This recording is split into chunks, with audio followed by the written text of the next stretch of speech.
this huge metallic-like vessel. And the vessel had lights all around it, and it had lights underneath it. And it was like shining, really like shining a light under the middle of it.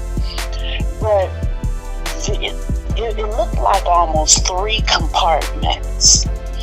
And the middle compartment was so huge that the only way to describe it would be, it almost looked like a city could live inside of it. It was so huge. But the funny thing is, it didn't make a sound.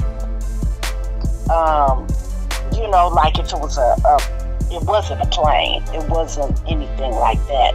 But usually with aircraft, you hear a loud noise, the humming of the engine. But this particular craft, you didn't hear any kind of sound.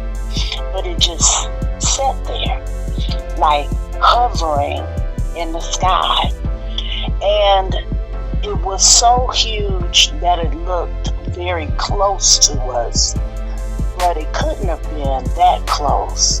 It had to be very far away because of the size of it.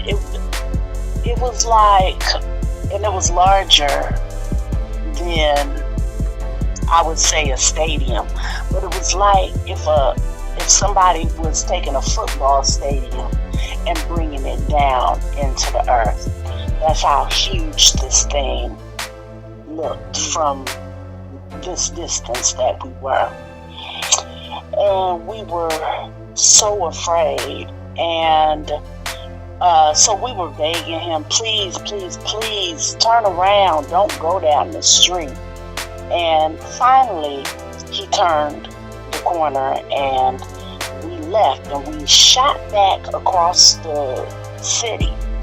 And we were over in this area where his mother lived, which was near this school that I'm not even sure if the school is still there. It was called the School of Choice.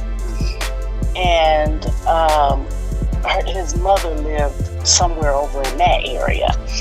And we made it to her house, and we were sitting in the driveway, and the guy Chris jumped out and ran inside, and he was going to come right back out. And all of a sudden, we look back up, and here comes this ship again.